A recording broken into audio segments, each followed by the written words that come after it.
प्रधानमंत्री मोदी यांनी पंतप्रधान पदाची प्रतिष्ठा ज्या पद्धतीने खाली आणली आहे ती अत्यंत देशाचे संविधान आणि लोकशाहीसाठी धोकादायक आहे। प्रधानमंत्री यांनी इतकं खोटं बोलू नये या मताचे आम्ही आहोत। राजकारणात खोटं बोलतात लोक, पण प्रधानमंत्री पदावरील व्यक्तींना मर्यादा, पंतप्रधान पदाची प्रतिष्ठा पाहिली पाहिजे। राजकारणामध्ये, लोकशाहीमध्ये, संसदेमध्ये देखील विरोधकांना महत्त्व आहे हे मोदी मानायला तयार नाहीत। हा संविधानाला खतरा आहे। मोदींना लोकसभा, विधानसभा या विरोधकांशिवाय हवे आहेत। मोदींना देशामध्ये पुतीन मॉडेल आणायचे आहे, विरोधक नको। विरोधक जेलमध्ये संविधानाला सर्वात मोठा खतरा असेल ते म्हणजे मोदींची विचारसरणी, मोदींची भूमिका, खोटे बोलायचं, विरोधकांना बदनाम करायचं, विरोधकांना तुरुंगात टाकायचं, धमक्या द्यायच्या, सर्व भ्रष्टाचारी आणि खंडणीखोर आपल्या पक्षात घ्यायचे। हाच सर्वात मोठा आपल्या देशाचा संविधानाला खतरा आहे। त्याला संविधान तोडणं बोलत नाही, देशाच्या राष्ट्राच्या गरजेनुसार काही बदल करणं म्हणतात। डॉक्टर बाबासाहेब आंबेडकरांनी त्याला मान्यता दिली आहे। आम्ही सगळ्या जागा एकत्र लढू। माझ्या बाजूला भिवंडीचे राष्ट्रवादी काँग्रेसचे आमचे उमेदवार बाळ्यामामा उभे आहेत। आम्हाला एकत्र काम करायचं आहे। तिकडची शिवसेना आम्हाला कामाला लावायची आहे। आम्ही असं म्हणत नाही की भिवंडी हा शिवसेनेचा बालेकिल्ला आहे, पण तिकडे राष्ट्रवादी काँग्रेस पक्षाच्या उमेदवाराला कशी उमेदवारी मिळाली नाही। प्रत्येक उमेदवार हा महाविकास आघाडीचा आहे। 48 उमेदवार हे महाविकास आघाडीचे उमेदवार आहेत आणि 48 उमेदवारांसाठी आम्ही काम करू। वर्षा गायकवाड आमच्या भगिनी आहेत, आम्ही त्यांची समजूत काढू। प्रधानमंत्री मोदी यांनी पंतप्रधान पदाची प्रतिष्ठा बरं का ज्या पद्धतीनं खाली आणलेली आहे ती अत्यंत देशाच्या संविधान आणि लोकशाहीसाठी धोकादायक आहे।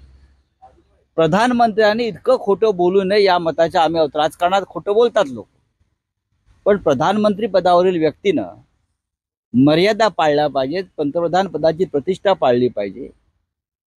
राजकारणामध्ये, लोकशाहीमध्ये, संसदीय लोकशाहीमध्ये विरोधकांना सुद्धा महत्व आहे हे मोदी मानायला तयार नाहीत। हा संविधानाला खतरा आहे। मोदींना लोकसभा, विधानसभा या विरोधकांशिवाय हव्यात। मोदींना देशामध्ये पुतीन मॉडेल आणायचं आहे। मोदींना आपल्या देशामध्ये पुतीन मॉडेल आणायचं आहे। विरोधक नकोत, विरोधक खतम, विरोधक जेलमध्ये। संविधानाला सगळ्यात मोठा खतरा असेल तर मोदींची विचारसरणी, मोदींची भूमिका,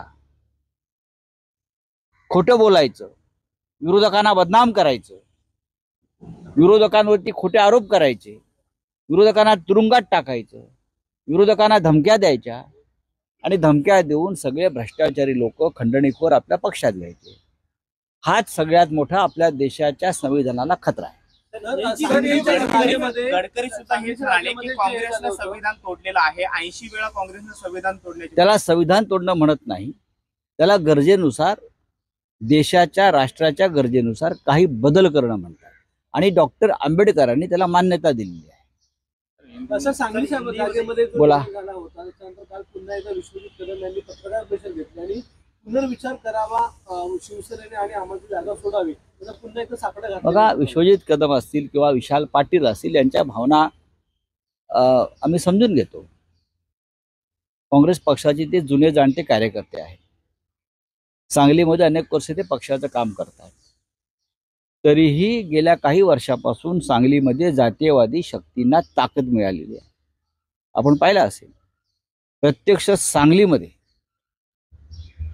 सांगलीमध्ये संघाचा माणूस निवडून येतो हे आपल्याला माहित असेल तर सांगतो मी। विधानसभेला मिरजेमध्ये संघाचा माणूस निवडून येतो, दंगली घडवल्या जातात।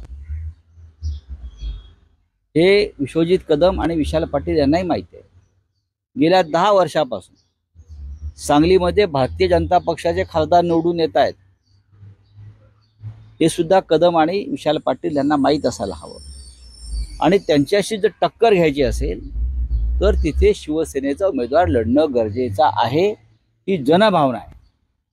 ठीक आहे, तिथे परंपरेनं काँग्रेस तिथे काम करते आहे। वसंतदादा पाटील असतील किंवा अन्य सगळे प्रमुख नेते सांगलीमध्ये वर्षानुवर्ष काम करतायत, आम्हाला त्यांच्याविषयी आदर आहे। पण आज परिस्थिती वेगळी आहे। आज परिस्थिती अशी आहे की यांच्याशी मुकाबला करायचा असेल या शक्तींशी तर तिथे शिवसेना हवी आणि म्हणून डबल महाराष्ट्र केसरी चंद्रहार पाटील आणि त्यांच्या मागे शिवसेना उभी आहे. त्या जागेसाठी राष्ट्रवादी काँग्रेस पक्षानं शिवसेनेला पाठिंबा दिलाय पूर्णपणे. जयंतरावांनी जाहीर केलाय, माननीय शरद पवार साहेबांनी जाहीर केलाय आणि काँग्रेसनं सुद्धा ती जागा आता पूर्णपणे शिवसेनेला सोडल्यावर यांच्या ज्या भावना आहेत, विश्वजितजी कदम आणि विशाल पाटील, या भावनांचा आम्ही नक्की आदर करू आणि भविष्यामध्ये आम्ही काय करता येईल ते पाहू. काल मातोश्रीवर येणार होत्या, आज पुन्हा काल भेटल्या आणि आज पुन्हा येणार, त्या देखील नाराज आहेत असं बघा, आम्ही सगळ्या जागा एकत्र लढतो. आता माझ्या बाजूला भिवंडीचे राष्ट्रवादी काँग्रेसचे आमचे उमेदवार वाळ्या मामा मात्र उभे आहेत. काय आहेत, आम्हाला एकत्र काम करायचं आहे. तिकडली शिवसेना आम्हाला कामाला लावायची. आम्ही असं म्हणत नाही की भिवंडी हा शिवसेनेचा बालेकिल्ला आहे, पण तिथं राष्ट्रवादी काँग्रेसच्या उमेदवाराला कशी उमेदवारी मिळाली नाही. प्रत्येक उमेदवार हा महाविकास आघाडीचा आहे. मग शिवसेनेचा असेल, राष्ट्रवादी काँग्रेसचा असेल किंवा काँग्रेसचा असेल, 48 उमेदवार हे महाविकास आघाडीचे आहेत आणि 48 उमेदवारांसाठी मी एकत्रित काम करू.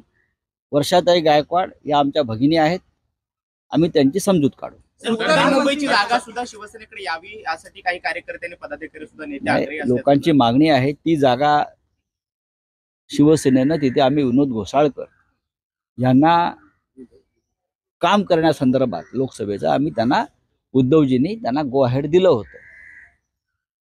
पण अचानक काँग्रेसने त्या जागेची मागणी केली. आम्ही म्हटलं ठीक आहे, आम्ही कोणतीही खळखळ न करता ती जागा काँग्रेसच्या यादीमध्ये टाकली.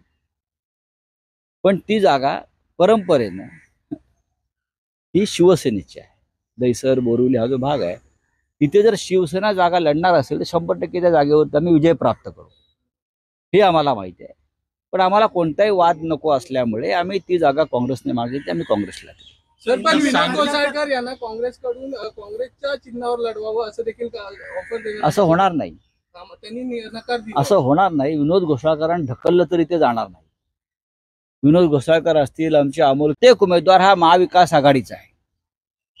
मग शिवसेनेचा असेल, राष्ट्रवादी काँग्रेसचा असेल किंवा काँग्रेसचा असेल, 48 उमेदवार हे महाविकास आघाडीचे आहेत आणि 48 उमेदवारांसाठी मी एकत्रित काम करू.